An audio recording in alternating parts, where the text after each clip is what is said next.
Good morning everyone. बुनियादी स्तर पर मातृभाषा में शिक्षा देना बेहतर है क्योंकि यह प्राकृतिक वातावरण में बच्चों को सीखने में सहायता करेगा।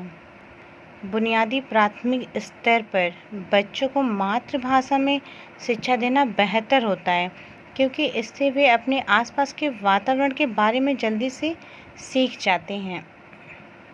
तो मातृभाषा जिस भाषा में हम बोलना शुरू करते हैं, जिस भाषा में हम अपने परिवार जनों से अच्छी तरह से कम्युनिकेशन कर सकते हैं और जो भाषा एक बच्चे को प्रारंभिक स्तर पर बोलचाल के लिए, एक दूसरे को समझने के लिए इस्तेमाल की जाती है, वह उसकी मातृभाषा है और वह एक दूसरे को समझकर सभी चीज़ों को वातावरण से, उस एटमॉस्फेयर से को रिलेट कर पाता है, जिससे वह दूसरों को भी अपनी भाषा के बारे में समझा सकता है कि आखिर वह कहना क्या चाह रहा है।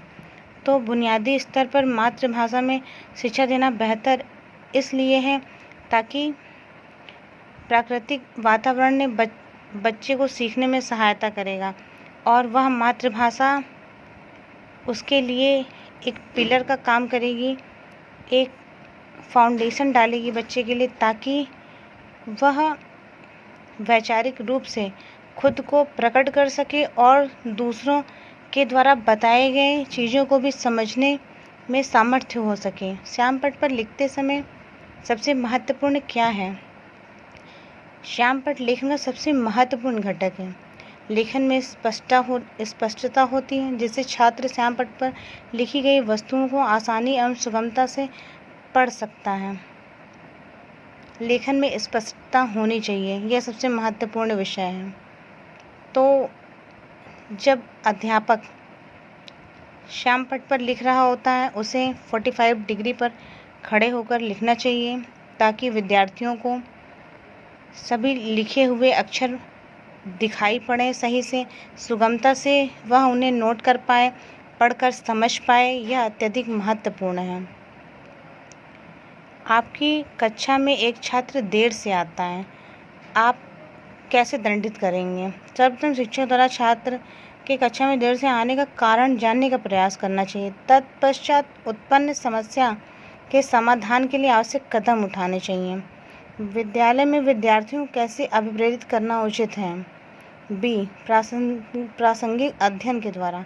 विद्यालय में विद्यार्थियों को प्रासंगिक अध्ययन द्वारा अभिप्रेरित किया जाता है, मतलब उसे प्रेरणा प्रदान की जाती है। यहाँ प्रासंगिक अध्ययन का तात्पर्य ऐसे अध्ययन अधिगम से है जो बच्चे के जीवन से संबंधित हो और उनके भविष्य में उपयोगी हो।